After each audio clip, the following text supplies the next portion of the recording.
Magandang oras po sa lahat ng ating mga kababayan. Meron po tayong latest weather update sa magiging lagay ng ating panahon ngayong araw at sa susunod na 24 oras.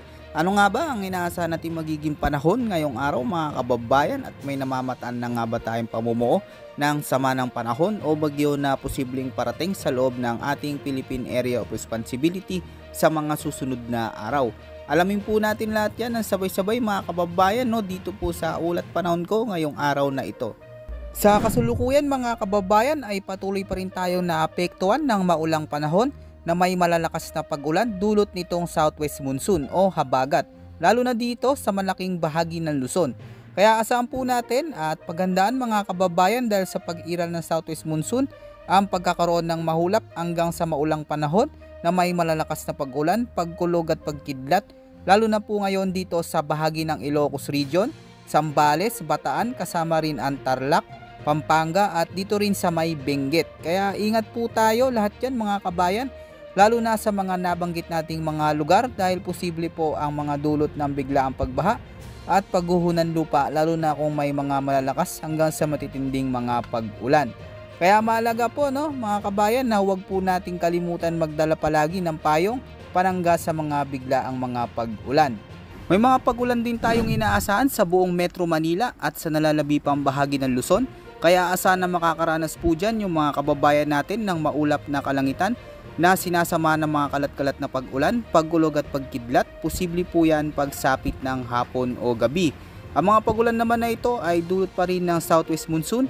Hindi naman natin inaalis ang posibilidad ng mga biglaang flash flood at landslides, lalo na kung may mga malalakas hanggang sa matitinding mga pag-ulan. Dito naman sa bahagi ng Cagayan Valley, Bicol Region, kasama rin ang bahagi ng Apayao, Aurora, Quezon at sa nalalabi pang bahagi ng Mimaropa, ay asahan po mga kababayan na magiging maulap hanggang sa madilim na kalangitan na may mga kalat-kalat na pag-ulan. Posible din ang mga banta ng biglaang flash flood at landslides, lalo na kung magdadala ito ng severe thunderstorms. Ang mga pagulan naman na ito mga kababayan ay dulot pa rin ng umiiral na northeast monsoon. At sa natitirang bahagi ng ating bansa mga kabayan ay localized thunderstorm naman ang nakakaapekto. Kaya asahan po natin na magiging maulan rin po ang panahon, lalo na sa hapon.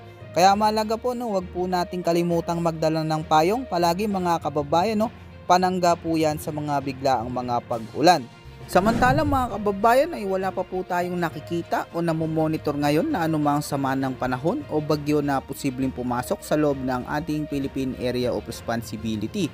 Dahil nakalabas na po ng Philippine Area of Responsibility ang binabantayan nating si dating bagyong Auring kaninang alas 4 ng umaga at humina na lamang ito bilang isang low pressure area. Kaya magandang balita po ito sa lahat ng ating mga kababayan.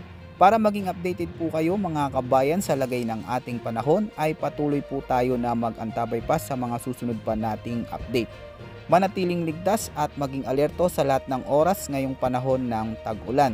Yan muna ang ating pinaka-latest weather update at ulat panahon ngayong araw mga kababayan ko. Ito po ang inyong weather forecast ng bansa.